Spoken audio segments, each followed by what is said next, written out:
मेरा नाम रविंद्र सिंह है और आप देख रहे हैं the state sentinel.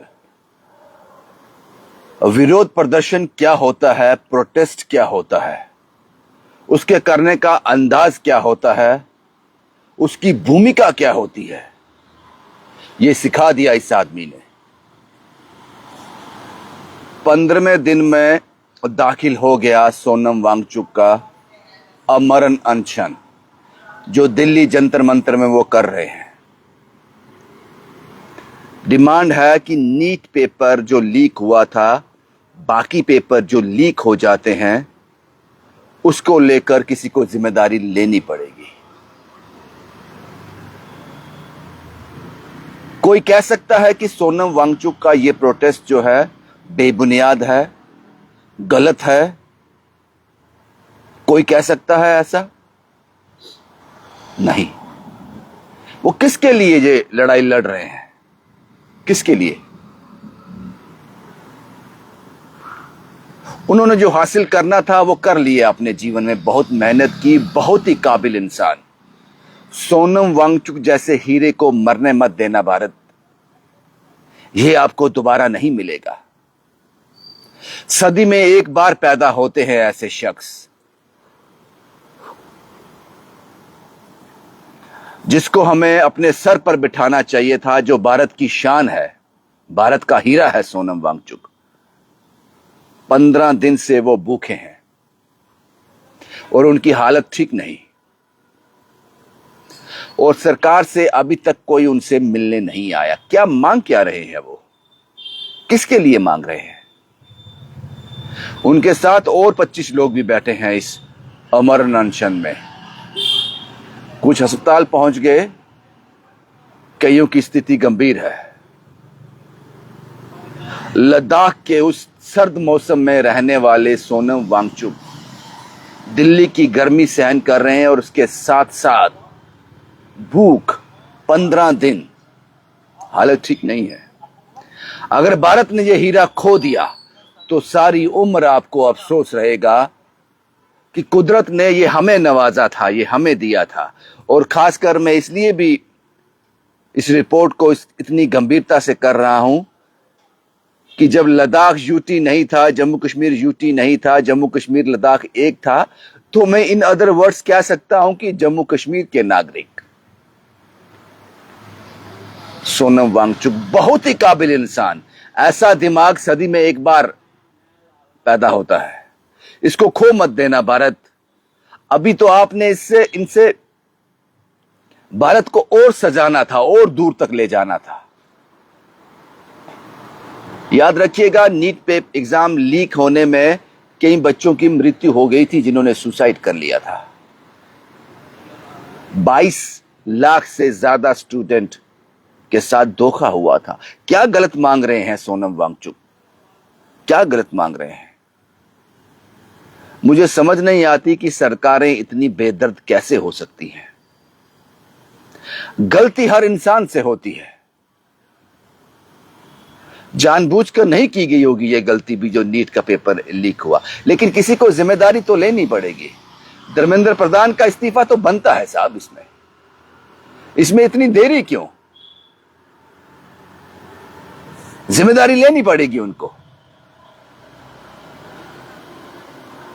Sonam Wangchuck जैसा हीरा खो मत देना भारत। एक सदी के बाद ऐसे लोग पैदा होते हैं। ये तो था आज का एक मुद्दा जिस पर रिपोर्ट करना बहुत जरूरी था। बहुत जरूरी था, बहुत जरूरी था। और मैं जानता हूं, कोई किसी भी पार्टी का हो, रूलिंग पार्टी का हो, अपोजिशन का हो, सब अपने बंद कमरों में यह जिक्र जरूर करते होंगे कि सोनम वांगचुक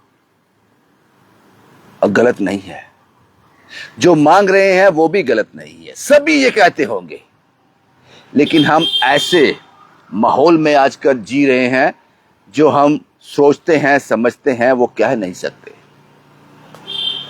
क्या कोई नेता, कोई ब्यूरोक्रेट, कोई आम आदमी, कोई बच्चा, बूढ़ा, महिला, कोई कह सकती है कि सोनम वांगचुक गलत है? कोई एक आदमी बता दो जो ये कह दे कि सोनम वांगचुक का इशू गलत है। फिर ये देरी क्यों? मुझे लगता है कि सरकार से एक नुमाइंदा आना चाहिए उनके पास, उनसे बातचीत करनी चाहिए, और जो वो मांग रहे हैं वो कतई गलत नहीं है, कतई गलत नहीं। बस आखिर में इस रिपोर्ट में इतना ही, ये गलती मत करना भारत, सोनम वांगचुक जैसा हीरा खो मत देना, इनको मरने मत देना। इनके चले जाने से बहुत कुछ जाएगा जो आपको दिखेगा नहीं। और दूसरा इशू जो था, भारतीय जनता पार्टी ने एक लीगल नोटिस भेजा है उमर अब्दुल्ला साहब को, जिसमें यह कहा गया है कि उन्होंने पिछले दिनों जो एक स्टेटमेंट दिया श्रीनगर में, जिसमें उन्होंने ये कहा कि जम्मू प्रोविंस का, जम्मू इलाके का एक मेरा एमएलए मुझसे ये कहता है आकर कि भारतीय जनता पार्टी का एक वरिष्ठ कार्यकर्ता, एक वरिष्ठ नेता जो सुप्रीम कोर्ट में वकील भी हैं, वो उनसे कहते हैं 20 से 30 करोड़, एक मिनिस्ट्री और रियासत मिल जाएगी, आप लोग हमारे साथ आ जाओ। जम्मू प्रोविंस का एक नेता सीएम साहब से कहता है, और सीएम साहब ने उसको जग जाहिर कर दिया, एक स्टेज से बोल दिया ये स्टेटमेंट। ये बहुत बड़ा स्टेटमेंट था, बहुत बड़ा एलिगेशन था। और हमने जब leader of opposition Sunil Sharma ji का इंटरव्यू किया, हमने उनसे पूछा क्या आप इस पर लीगल एक्शन लेने जा रहे हो? उन्होंने कहा हाँ। अब नोटिस ये सर्व हुआ है कि 7 दिन के अंदर अंदर लिखित में इसका स्पष्टीकरण दे, या फिर वो माफी मांगे, या फिर सबूत पेश करें, किसने कहा, कब कहा, कहां कहा, किसको कहा। नहीं तो 7 दिन के बाद 100 करोड़ का डेफेमेशन केस और लीगल प्रोसीडिंग की जाएंगी, जिसको उमर अब्दुल्ला साहब ने इज्जत के साथ लिया। उन्होंने कहा कि अगर भारतीय जनता पार्टी पॉलिटिकल ढंग से इसका जवाब देती, सियासी ढंग से देती तो ठीक था, लेकिन कोर्ट के द्वारा इस तरह का जो चीजें हैं और वो नामंजूर है। लेकिन फिर भी अगर उन्होंने नोटिस सर्व किया है तो हम इसका जवाब जरूर देंगे। लेकिन इस सब में क्योंकि मैंने अपनी कल की रिपोर्ट में भी कहा था कि उमर अब्दुल्ला साहब ने जो कहा वो झूठ नहीं है। वाकई जम्मू प्रोविंस के किसी नेता ने उनसे कहा होगा जो एनसी में है, क्योंकि उमर अब्दुल्ला साहब के कद का नेता झूठ नहीं बोल सकता ऑन स्टेज, क्योंकि वो जानते हैं कि इसके कॉन्सिक्वेंसेस क्या हो सकते हैं। वो इससे बली बांती पर एक लंबा अरसा उन्होंने सियासत में दिया है। जरूर किसी ने अपनी वफादारी दिखाने के लिए उनसे कहा होगा, जम्मू प्रोविंस के जो, जैसा कि वो बताते हैं कि एमएलए ने कहा। अब वो एमएलए कौन है? क्या वाकई उस एमएलए से किसी ने कहा, भारतीय जनता पार्टी के किसी आदमी ने जिसका वो जिक्र कर रहे हैं, या फिर उसने अपने से ही बोल दिया कि देखो साहब हम कितने वफादार हैं, हम कितने वफादार हैं, हमें इतना जबरदस्त ऑफर मिल रहा है, हम नहीं जा रहे। अगर तो उसने ये शगुफा छोड़ा था उमर अब्दुल्ला के सामने अपनी साख को बयान करने के लिए, अपनी वफादारी को बयान करने के लिए, तो अब उस एमएलए के लिए यह भारी पड़ने वाला है। क्योंकि उमर अब्दुल्ला साहब ने जो सुना, वो कह दिया, वो तो उसका नाम भी बताना पड़ेगा अब उनको। अब ये जम्मू प्रोविंस का एमएलए कौन हो सकता है? 2-4 नाम ही है। शुक्र है कि उमर अब्दुल्ला साहब ने जम्मू प्रोविंस का जिक्र कर दिया। अगर वो कहते मेरे किसी एमएलए ने, तो ये बड़ा लंबा आंकड़ा हो जाता। उन्होंने जम्मू प्रोविंस कह दिया था कि जम्मू के एक एमएलए, जम्मू के मेरे एक एमएलए ने, मेरे का मतलब समझते हो ना। तो अब जो 2-3-4 लोग हैं जम्मू से जो एनसी में हैं, अब बाकी जो जिसने कहा वो तो ठीक है, वो तो फंसा इस चक्की में। लेकिन जो बाकी बचे हैं वो भी अपने आप को ठगा हुआ महसूस कर रहे होंगे कि लोग हमारे बारे में क्या सोच रहे होंगे, हमने तो नहीं कहा। अब ये मुश्किलें बढ़ गई उनके लिए। इसलिए कहते हैं कि सोच समझ कर बोलना चाहिए। ये तो हो गया एक इश्यू, लेकिन ये सियासत है साहब, यहां कुछ भी हो सकता है। जिस तरह से वो बुक का मसला डाइल्यूट हो गया, अब उसकी कोई बात नहीं करता। जो बुक आई थी जिसको बड़ा हल्ला किया था भाजपा ने, प्रेस कॉन्फ्रेंस, ये सब वो डाइल्यूट हो गया क्योंकि गाज गिरा दी छोटे अफसरों पर, छोटे मुलाजमों पर, बड़ी किसी ने जिम्मेदारी नहीं ली। वो मसला मुझे लगता है कुछ सेटिंग होती होगी, मुझे नहीं पता। सियासी लोग कैमरे के सामने क्या है और कैमरे के पीछे क्या है वो मुझे मेरी समझ से बाहर है क्योंकि मैं सियासतदान नहीं हूं। इस मसले में भी अब क्या पता भारतीय जनता पार्टी स्टैंड लेती है। जो नोटिस सर्व किया गया है, 7 दिन का वक्त दिया गया है उमर अब्दुल्ला साहब को, उस पर स्टैंड रहती है या फिर इन 7 दिनों के अंदर कोई डाइल्यूशन हो जाएगा, कोई सेटिंग हो जाएगी। जिस माफी की बात भाजपा करती है, जिस स्पष्टीकरण की बात कर रही है, वो बंद कमरे में उस मसले को हल कर लिया जाएगा, इसका पता नहीं। अगर ये हो गया फिर तो वो एमएलए थोड़ा सेफ फील करेगा। लेकिन अगर उमर अब्दुल्ला साहब ने इसको कोर्ट में ही क्लेम कर लिया, चैलेंज एक्सेप्ट कर लिया, तो उस एमएलए के लिए दिक्कत हो जाएगी क्योंकि फिर सब कुछ बताना पड़ेगा। लेकिन मुझे नहीं लगता कि बात वहां तक पहुंचेगी क्योंकि मैं सियासत को और सियासी लोगों को जानता हूं। क्योंकि शायद भाजपा को भी अपनी साख बचानी थी, इसलिए लीगल एक्शन करना यह जरूरी था, यह नोटिस सर्व करना जरूरी था शायद, और कह दिया कि हमने कहा था, हमने कर दिया। क्योंकि 5-7 दिन के बाद हम लोग भी भूल जाएंगे, हम और मसलों में उलझ जाएंगे, इस मसले को ठंडा कर दिया जाएगा। तो अगर नहीं, जो मैं सोच रहा हूं ये सब गलत है, हो सकता है मैं गलत भी हूं, अगर ये सब गलत है फिर तो उस एमएलए के लिए ये बड़ी मुश्किल है साहब, बड़ी मुश्किल है।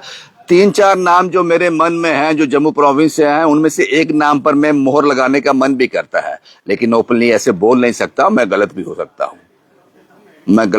हूं, लेकिन मैं इतना यकीन से कह सकता हूं कि उमर अब्दुल्ला साहब ने जो स्टेज से कहा वो झूठ नहीं था।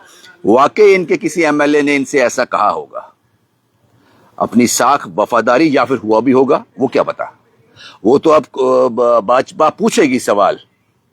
अगर वो स्टैंड रहता है, जैसे बुक का इश्यू आया था, वो डाइल्यूट हो गया, खत्म हो गया, सॉल्व हो गया, कंप्रोमाइज हो गया, ये कुछ ऐसा ना हो इसमें, क्योंकि ये सियासत है। या हर मोड़ पर रंग बदले जाते हैं, हर मोड़ पर बानी बदली जाती है, हर मोड़ पर शब्द बदले जाते हैं, हर मोड़ पर शख्सियतें बदल जाती हैं। शायद इसी का नाम राजनीति है, इसी का नाम सियासत है, जो हमारी समझ से बाहर है।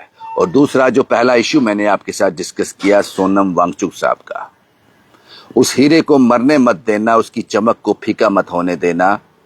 सदी के बाद ऐसा दिमाग, ऐसी शख्सियत, ऐसी हस्ती पैदा होती है, और इस बार ये हस्ती भारत के पास है, इसको इतनी आसानी से अपने हाथों से जाने मत देना।